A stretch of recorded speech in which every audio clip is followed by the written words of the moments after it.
Good morning, everyone. Thank you very much for this new invitation. Now, I speak a few words about the new agency in Argentina's province. This presentation studies the official news agencies that operate in Argentina's province. These are government-linked organizations that produce and distribute news about what provincial government do every day.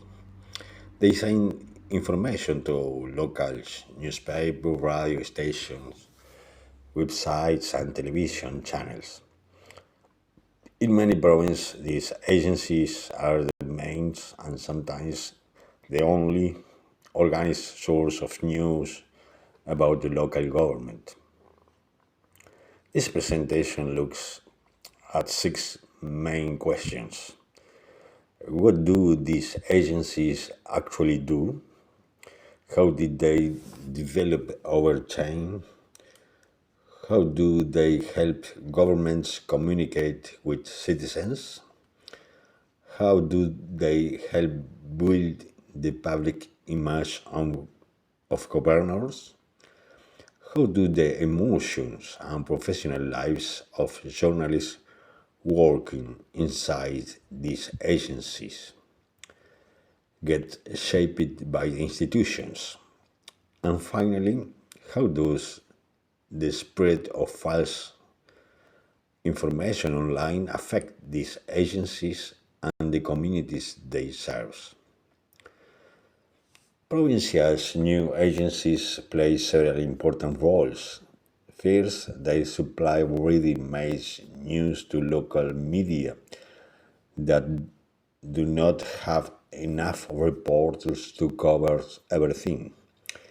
In several Argentine provinces, more than half of all news about governments comes directly from official sources like these agencies. Second, they give government communication and journalist appearance, which makes them seem more neutral and credible than a simple press release. Third, they keep a record of government activity over time, which is especially important in places where private media archives are weak or not existing. Fourth, in the digital age, they have become key players in deciding what gets attention online, choosing what stories go on websites and social media, and what gets left out. How did they develop?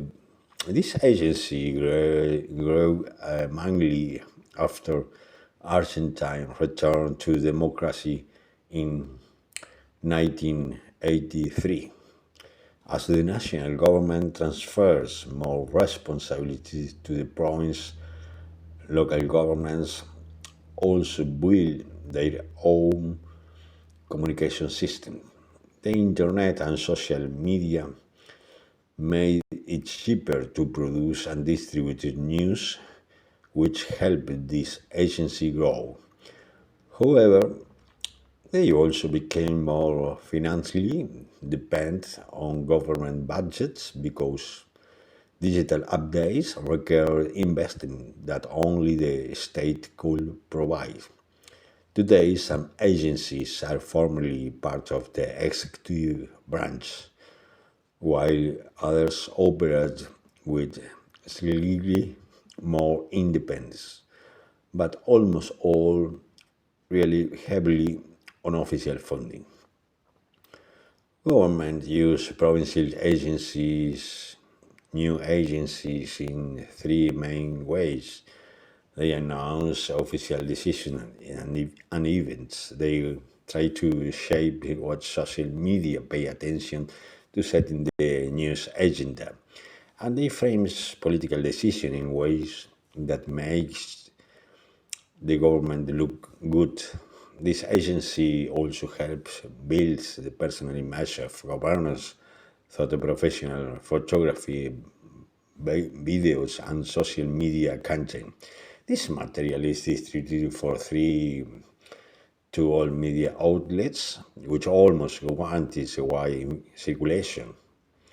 Critics, including journalists watchdog organizations, have pointed out that the system creates indirect pressures on independent media.